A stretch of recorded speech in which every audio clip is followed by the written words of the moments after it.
नौसद Gupta SD news से अपने camera person Jitendra Singh के साथ। इस वक्त हम लोग गढ़वाली सिंगर अनुराधा निराला जो कि इस वक्त दिल्ली में सेटल हैं और आजकल जो है उत्तराखंड आई हुई हैं और उत्तराखंड की बेटी हैं, पौड़ी गढ़वाल की रहने वाली हैं, उनसे हमने समय लिया और उनसे आज हम थोड़ा चर्चा करेंगे। उनकी जो है जो क्लासिकल सिंगर हैं वो, और उन्होंने कई एल्बमों में गाना भी गाया, चाहे गढ़वाली हो, चाहे कुमाऊनी हो, चाहे जौनसारी हो, और हिंदी में भी गाया। तो इसी विषय पर उनसे विस्तार से चर्चा करेंगे। तो अनुराधा जी, सबसे पहले तो आपका एसडी न्यूज में बहुत बहुत स्वागत है। नमस्कार, बहुत बहुत धन्यवाद आपका, जो आप लोगों ने मुझसे कुछ बातचीत करने के लिए कहा। तो देखती हूँ क्या क्या आपको बता सकती हूँ मैं। दर्शकों को मेरा बहुत बहुत प्रणाम और अब आने वाले नए साल के लिए हार्दिक शुभकामनाएं। जी अनुराधा जी, सबसे पहला मेरा सवाल ये है कि आप उत्तराखंड की बेटी हैं और उत्तराखंड में देहरादून में ही आपकी शिक्षा है, उसके बाद आप दिल्ली गई। तो आपकी जो शुरुआत हुई है गाने की और आपने क्लासिकल शिक्षा भी ली है, तो ये सब आपने कहाँ से ली, इसका थोड़ा सा विस्तार से बताइए। जी जरूर। मैंने, जैसे कि सभी लोग जानते हैं, हम लोग, मैं देहरादून से थी और हम सबके अंदर कहीं ना कहीं संगीत का सबके अंदर होता है वो। तो मुझे भी ऐसा ही शौक था बहुत। तो मैं गाने सुनती थी लता जी के, बहुत छोटे में भी, रास्ते में भी कहीं सुनती थी तो रुक जाती थी मैं। तो मैंने उन्हीं से, मेरी मतलब प्रथम गुरु जिसे कह सकते हैं, तो मैं लता जी को प्रथम गुरु मानती हूँ अपना। उन्हीं के गीत सुन के मैंने आगे कोशिश की है बढ़ने की, और उन्हीं के गीत सुन के कई लोगों ने बोला कि मैं अच्छा गाती हूँ। तो मेरे पिताजी को और मेरे भाई को, अरविंद निराला जी को, और मेरे बाबा को बोला कि आप अपनी बेटी को संगीत की शिक्षा दीजिए और ये काफी आगे जाएगी। तो मेरे भाई साहब ने पता किया किसी का कि यहाँ पे कहाँ सीख सकते। तो एक सबसे पहले गुरुजी मेरे दिनेश थापा जी थे, तो उनसे मैंने फिर सीखना शुरू किया। वो घर आते थे मुझे सिखाने, और मैं अपने भाई अरविंद निराला जी से भी सीखती थी। वो भी बहुत अच्छे म्यूजिशियन हैं, तो उनसे भी मैंने शुरुआती म्यूजिक उनसे भी सीखा है। तो ऐसे ही मतलब क्लासिकल शुरू हुआ, और उसके बाद मैंने सबसे पहले नेगी जी से मेरी मुलाकात, मेरे बाबा मुझे उनके पास लेके गए और उनसे मुलाकात हुई, और उनको बोला कि आपका आशीर्वाद मेरी बेटी को मिल जाए तो बहुत अच्छा होगा, आप इसको सुन लीजिए, आपको अगर अच्छा लगता तो प्लीज अपना हाथ इसके ऊपर रखिए। तो उन्होंने मुझसे गाना सुना। तो मैं उस वक्त मतलब छोटी थी, तो मैं इतना जानती भी नहीं थी उनके बारे में। उन्हीं का गीत मुझे बहुत पसंद था एक, वो मैंने उनको सुनाया तो उन्हें बहुत पसंद आया। तो उन्होंने बताया कि ये मेरा गीत है, तो मुझे बहुत अच्छा लगा। फिर उन्होंने मुझे 1 साल तक अपने साथ गाने के लिए स्टेज में जहां भी होते थे वो मुझे बुलाते थे, तो मैं जाती थी और स्टेज में मैंने परफॉर्मेंस दी। 1 साल तक मैंने कोई मतलब ना उन्होंने मुझे बोला कभी एल्बम के लिए या कुछ, ना मुझे इतना पता भी था कि मतलब कैसेट में गाया जाएगा। जैसे हाँ, इतना पता था कि कैसेट में गाने सुनते हैं हम ये सब, पर मेरी कभी हिम्मत नहीं हुई कि उनको कभी बोले या। तो उन्होंने 1 साल बाद सुनने के बाद मुझे बोला, उनका एल्बम का 30 सीरीज से निकल रहा था उनका पहला, मतलब वैसे तो उनके काफी आ चुके थे, तो 30 सीरीज में उनकी पहली एल्बम निकल रही थी। तो उसके लिए उन्होंने मुझे, हाँ, नैन सिंह नेगी जी की, उनके रामा से, तो उनके काफी, वो तो मतलब काफी स्टैब्लिश कलाकार वो तो हो चुके थे। मेरे को उन्होंने फर्स्ट टाइम चांस दिया कि ये मेरी 30 सीरीज से निकल रही, तो आप इसमें तुम गाओगे। तो मैं बहुत, आप सोचिए, बहुत ज्यादा खुश, एक तो कि मेरी 30 सीरीज से निकलेगी, 30 सीरीज का नाम था काफी, और ऊपर से निकी जी के साथ गाने का अवसर मिल रहा है मुझे, बहुत खुश थी। गई तो मेरी एल्बम थी, उसमें मेरे 4 गीत थे, मैंने गाए और लोगों ने बहुत बहुत पसंद किया। और मुझे उसके बाद काफी, क्या नाम था उसका जो एल्बम? हाँ, मेरी पहली एल्बम थी बरखा जी। तो उसमें काफी लोगों ने मेरे नेगी जी के साथ गीत पसंद किए, मेरी आवाज को पसंद किया, और मुझे थोड़ा उससे लगा कि अच्छा, मतलब मैं भी कर सकती हूँ। रिस्पॉन्स बहुत अच्छा आया था। तो उसके बाद फिर लोगों ने काफी मेरे से कांटेक्ट किए, और या तो मैंने फिर, क्योंकि पढ़ रही थी मैं, तो मैं इतना ज्यादा मैंने नहीं किया उसमें। उसके बाद उसी एल्बम के दौरान मुझे वहाँ म्यूजिशियंस मिले थे दिल्ली में, तो उन्होंने यही बोला कि तुम अच्छा गाती हो बेटा, तुम सीखो, तुम इधर आओ, यहाँ दिल्ली में आओ और सीखो। तो उसके बाद फिर मैंने वहाँ पे पता किया, मेरे पापा ने, हमने फिर वहाँ इंटरव्यू देने गए हम दिल्ली। फिर मैंने भारतीय कला केंद्र में क्लासिकल की शुरुआत की, मतलब शुरुआत से जैसे वहाँ पे हॉस्टल में ही रह के गुरु शिष्य की तरह सिखाया जाता है। तो मेरी सबसे जी मेरी गुरु थी शांति शर्मा जी, तो उनसे मैंने क्लासिकल सीखा है भारतीय कला केंद्र में दिल्ली। अच्छा, ये जो आपकी पहली एल्बम थी जो आपने बताई बरखाई, कब निकली थी? आई थिंक 92 में निकली थी, 92 93 में, हाँ 92 में निकली थी। और उसके बाद फिर आपको मौका मिलते रहे और आप उसके बाद फिर बड़ों का आशीर्वाद, मेरे माता पिता का आशीर्वाद, भाइयों का आशीर्वाद, ऊपर वाले की कृपा रही कि उसके बाद मैं गाती रही और बहुत अच्छे अच्छे प्रोजेक्ट मुझे मिलते रहे। तो आप दिल्ली से ही आती थी गाने के लिए या दिल्ली में ही रिकॉर्डिंग वगैरह हो जाती थी? शुरू में तो मैं, क्योंकि हम शुरू में तो जैसे मैं सीख रही थी वहाँ पे भी, तो वहीं से मैं रिकॉर्डिंग्स के लिए जाती थी दिल्ली में। तो यहाँ तो रिकॉर्डिंग का था नहीं देहरादून में, तो जो जैसे नेगी जी की एल्बम होती थी तो वो मुझे पहले बुला लेते थे, तो वहाँ पे मैं प्रैक्टिस करके फिर हम रिकॉर्ड करते थे। तो दिल्ली में ही था सारा रिकॉर्डिंग का जितने भी थे, तो जो लोग भी कांटेक्ट कर पाते थे मुझे, तो फिर वो मैं उनके संग, जिनके संग कर पाती थी कर लेती थी। अच्छा, एक चीज और जानना चाह रहा हूँ कि दिल्ली में ही फिर आप बस गए जब वहाँ रहे, तो गढ़वाली एल्बम तो आपने, इसके साथ आपने कुमाऊनी बताया, कुमाऊनी और जो जोन सारी करी वो कैसे की उसके बारे में? जी असल में क्या है कि शायद नेगी जी के गीतों को लोग हमारे पूरे उत्तराखंड में सुनते हैं, तो उनके गीतों का शायद मुझे एक ये भी, उनके सानिध्य का एक ये भी मेरे को मैं कह सकती हूँ कि एक आशीर्वाद रहा मुझ पे कि जब सब तरफ सुना तो सब लोगों ने आवाज को सराहा मेरी, तो कई लोगों ने फिर मुझसे कांटेक्ट किया, तो उनमें जो मुझे गीत या जो अच्छे लगते थे तो फिर मैं हाँ कर देती थी और फिर मैंने करे उसका किया। अच्छा, लगभग कितनी एल्बम में आपने गीत गाए? काफी हैं, बहुत है, मैं खुद इसमें 100 से ऊपर तो होंगी है। तो पहले तो क्योंकि कैसेट का था और वही निकलती थी एल्बम, फिर सीडी का हुआ, तो काफी एल्बम है, फिर फिल्मों में भी गाए हैं, तो काफी है, मैंने ऐसे कुछ वो नहीं किया है। अच्छा, अब एक चीज देखने में आ रही है कि चलिए पहले कैसेट का था, कैसेट बिकती थी, फिर सीडी का चलन आया, लेकिन अब तो यूट्यूब चैनल पे ही गाना आ जाता है, इसको आप कैसे देखते हैं? हाँ देखिए, मुझे लगता है कि पहले जो थे लोगों को चांस नहीं मिल पाते थे, और अब क्या है कि चांस उनके पास है, उनके मोबाइल में है, तो वो क्या करते हैं, अपने सब लोग आजकल अपना गा के, और यूट्यूब चैनल कोई भी खोल सकता है आजकल अपना, तो उससे एक सुविधा हो गई है आपको पब्लिक तक पहुंचने में। जितना टाइम शायद हमको लगा होगा पहुंचने में, उतना टाइम उनको नहीं लगा है।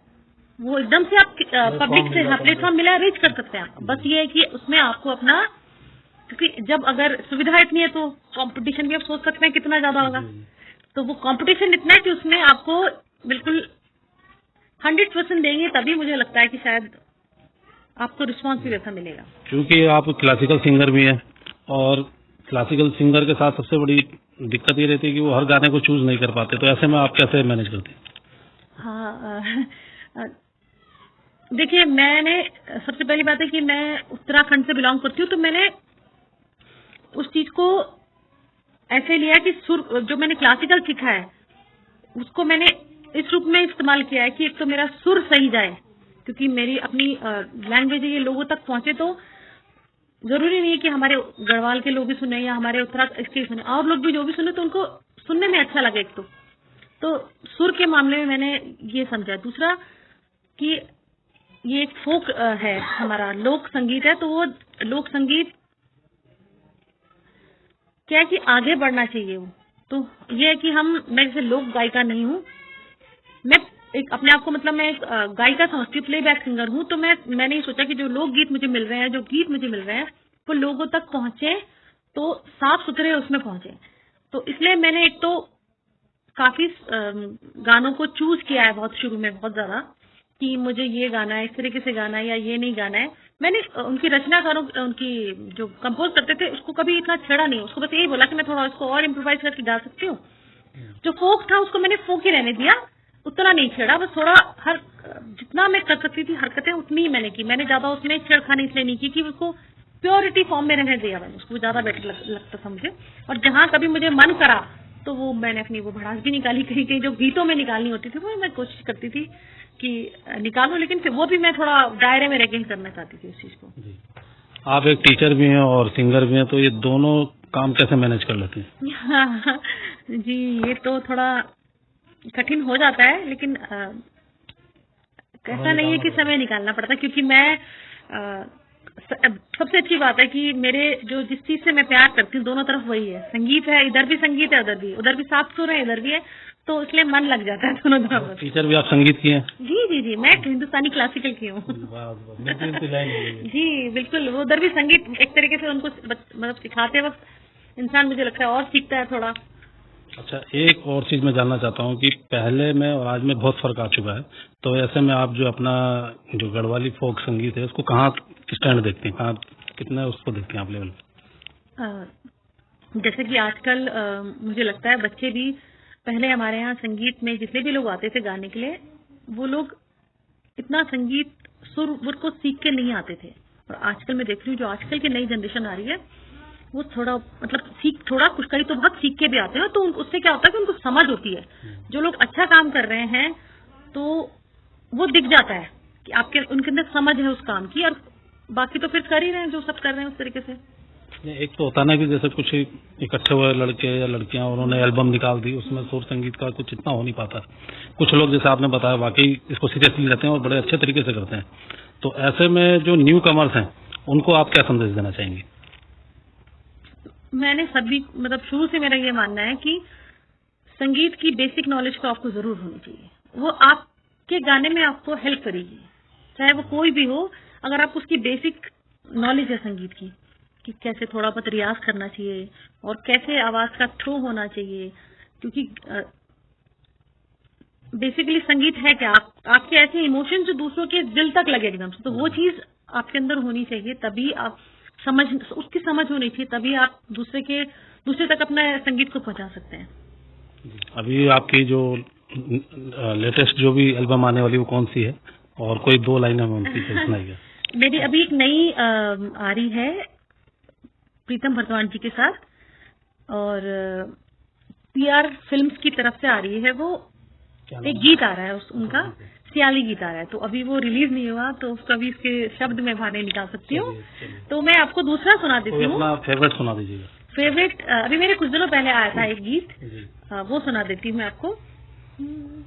मेरा उत्तराखंड माँ आहा कन रौनक चा, मेरा ये पहाड़ माँ आहा कन रौनक चा, कन रौनक चा कन रस्याण चा, कन रौनक चा कन रस्याण चा, मेरा उत्तराखंड माँ आहा कन रस्याण चा, मेरा ये पहाड़ माँ आहा कन रसाण चा।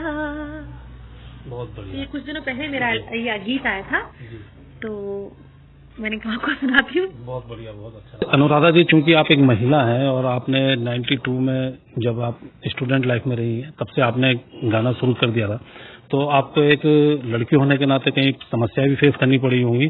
तो मैं ये जानना चाह रहा हूँ कि जो आजकल की लड़कियां हैं या जो महिलाएं जो आना चाहती हैं, उनको क्या सेफ्टी लेनी चाहिए, क्या प्रिकॉशन लेनी चाहिए ताकि उनको कोई दिक्कत ना आए? हाँ, एक तो सबसे पहली बात तो ये है कि परिवार का सपोर्ट, परिवार का सहयोग। जैसा कि हमारा समाज है, अभी हम कितना भी कह लें, कितनी भी तरक्की कर ली है, पर जब तक कि किसी लड़की को उसके परिवार का सहयोग नहीं मिलेगा, उसका आगे बढ़ना बहुत मुश्किल होता है। बहुत कम होते हैं जो परिवार से वो करके आगे बढ़ सकते हैं, लेकिन उसमें भी उनको बहुत तकलीफ झेलनी पड़ती है। तो मेरा ये मानना है कि हमें कम से कम अपने परिवार में ही अपने बच्चों को, अपनी खासकर लड़कियों को, जैसे कि मुझे लगता है कि हमारे उत्तराखंड में ऐसा है कि बेटियों को इतना मतलब सपोर्ट है यहाँ पे लड़कियों को, लेकिन मैं चाहती हूँ कि और हो। सबसे पहले तो मैं यही चाहती हूँ कि हमें लड़कियों को पढ़ाई जरूर करवानी चाहिए। यह मेरा सबसे अपना मानना है कि पढ़ना बहुत जरूरी है। उसके बाद उनके अंदर अगर कोई हुनर है, कोई भी टैलेंट है, तो उसको आप भी देखिए एज अ पेरेंट, और उसको सपोर्ट करिए, उसको निखारने की कोशिश करिए उसको। बाकी तो मेरा ये मानना है कि अगर आप लड़कियों को भी उनके पंख को फैलाने देंगे, तो वो आसमान में, खुले आसमान में बिना किसी तकलीफ के उड़ सकती है, और अपना नाम तो रोशन करेंगे, अपने पूरे परिवार का नाम भी रोशन करती है। तो थोड़ा उन पे भरोसा करके देखिए लड़कियों पे भी। जितना आप सपोर्ट करेंगे उतना आप देखेंगे कि वो और आगे बढ़ती जाएंगी।